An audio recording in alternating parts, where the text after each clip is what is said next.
Vídeo de hoje do canal do Nicola para te explicar o que está acontecendo com o Diego Costa. Ele testou positivo ou não para Covid? Corre o risco de a negociação melar? São Paulo tem interesse na contratação do centroavante que estava muito perto de virar reforço do Galo? Bora contar também a respeito do Flamengo que está atrás de Andréas Pereira, ex-jogador da seleção brasileira de categorias de base e atualmente no Manchester United.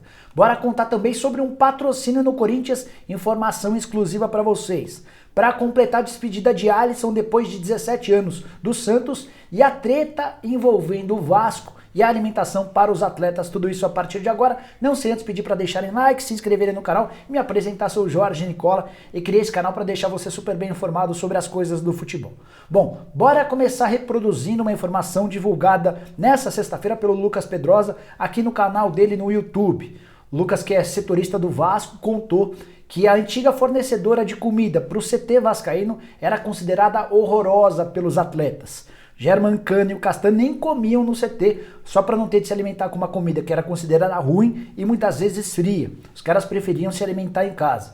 O pior de tudo é que o contrato ainda era extremamente ruim para o Vasco. Com várias cláusulas leoninas, esse contrato havia sido assinado pela antiga administração.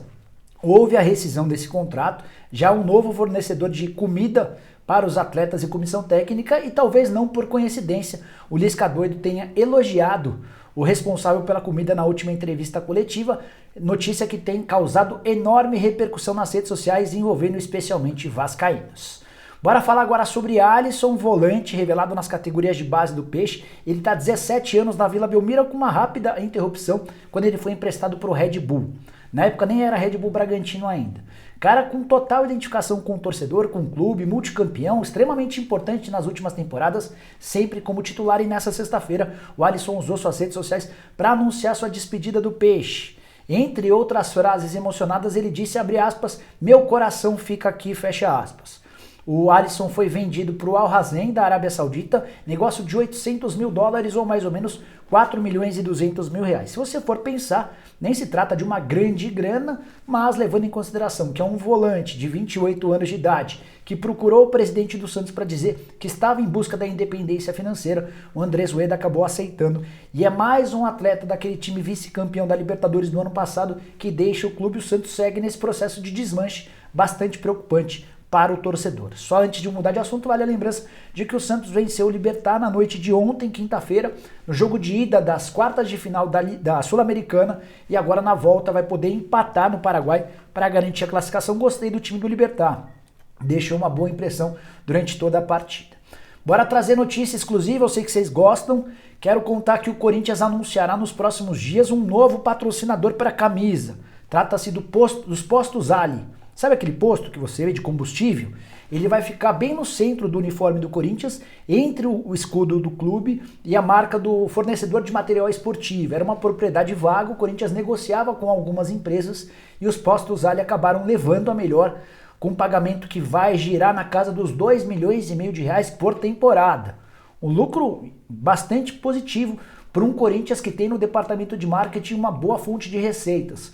Corinthians já há alguns anos é o terceiro clube que mais arrecada com publicidade, só atrás do Palmeiras, que tem no contrato com a Crefisa um contrato completamente inflacionado, tem toda aquela questão política envolvendo a Leila e as pretensões dela de se tornar presidente do clube. Depois aparece o Flamengo com toda a sua capacidade de arrecadação, especialmente pelos 40 milhões de torcedores e pelas ótimas campanhas. O Corinthians já era o terceiro colocado nesse ranking e com esses $2,5 milhões vai se manter nessa terceira posição, até se aproximando um pouquinho do Flamengo. Só para arrematar, vale lembrar que o Corinthians enfrenta nesse final de semana o Ceará em casa, jogo importante para a manutenção do Silvinho. Esses $2,5 milhões podem ajudar também para o pagamento de uma série de dívidas. O Corinthians tem encontrado dificuldades, por exemplo, no pagamento de funcionários e atletas das categorias de base. Até a ajuda de custo, que é um valor bem pequeno, tem sido paga com enorme atraso para os atletas das fileiras inferiores. Bora mudar de assunto e repercutir uma notícia divulgada também nesta sexta-feira pela TNT Esportes, que dá conta de que o Flamengo tem interesse na contratação de Andréas Pereira. Meio-campista muito bom, um dos melhores em atividade no futebol brasileiro, não, entre brasileiros que atuam no exterior.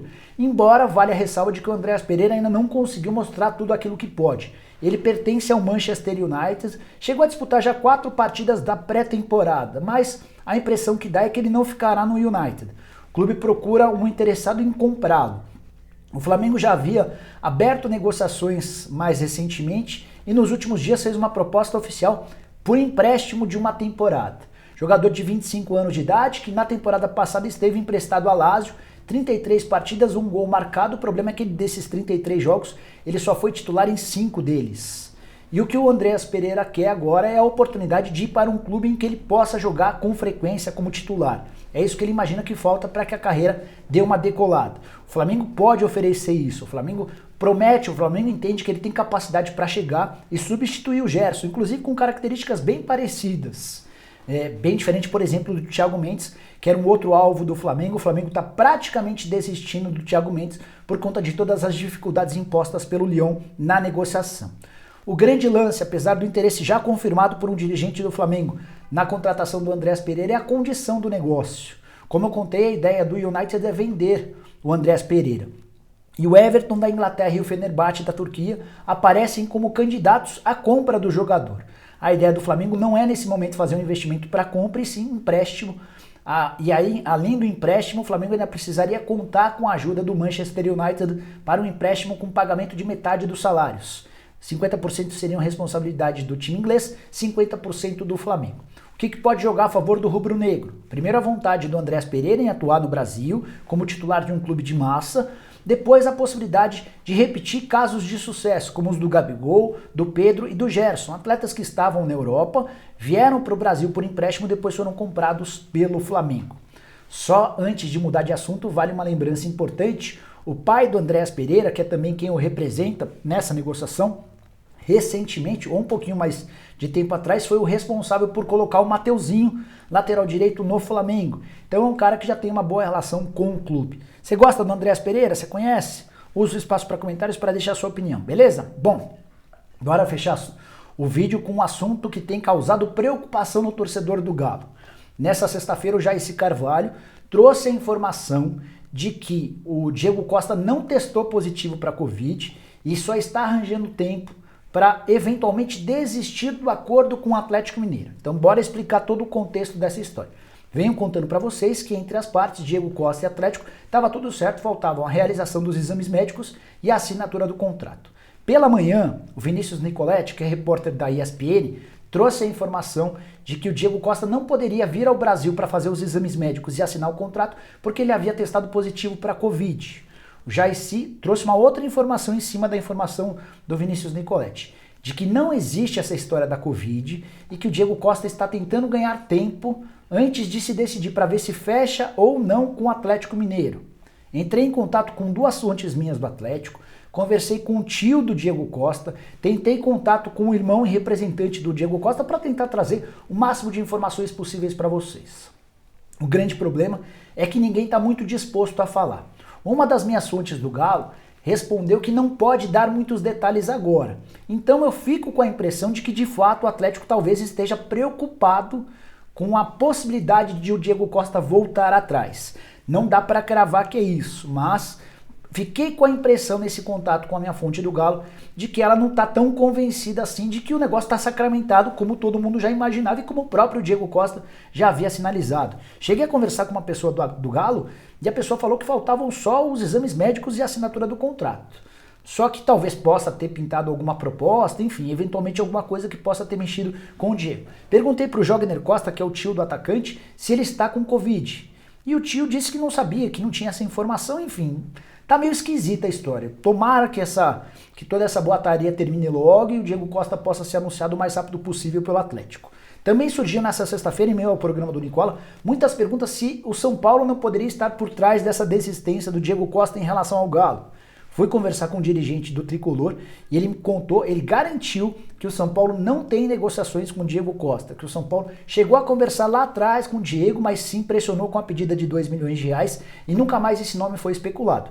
Então se você ler ou ouvir em algum lugar que o Diego pode estar pintando no São Paulo e por isso estaria desistindo do Atlético, de acordo com uma fonte minha no São Paulo, essa história não existe. Embora talvez também o São Paulo não queira dar vazão a essa possibilidade, até porque certamente poderia atrapalhar qualquer tipo de negociação.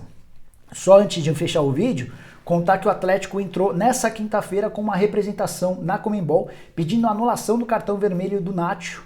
Nacho foi expulso contra o River Plate e há uma questão técnica por trás desse pedido do Galo.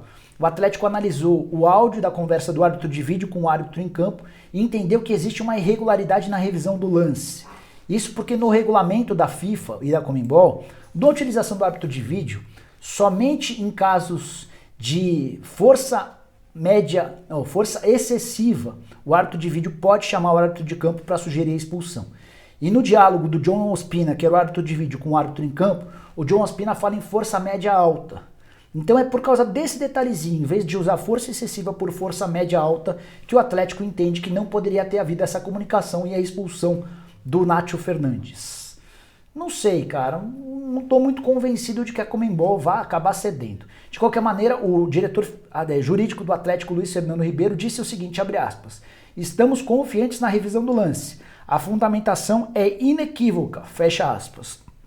Se o Atlético conseguir a revisão do cartão, o Nacho estaria à disposição para a partida da próxima quarta-feira entre Atlético Mineiro e River. O Galo joga com a vantagem de vencer por 1-0 na Argentina. Em relação à venda dos ingressos, eles vão começar ou vão recomeçar a venda durante o fim de semana. O Atlético enfrentou uma série de problemas com o sistema de venda de ingressos, muita gente querendo comprar ingresso, o sistema caía toda hora. E durante esse final de semana, sem o dia certo e sem o horário determinado, o Atlético promete recomeçar essa venda para que os 30% da capacidade do Mineirão possam ser utilizados. Tá bom, pessoal? Eram essas todas as informações que eu queria dividir com vocês. Espero que tenham curtido o vídeo. Não se esqueçam de deixar like, de se inscrever no canal e a gente volta assim que pintar mais notícias. Abraço para todo mundo. Tchau, tchau!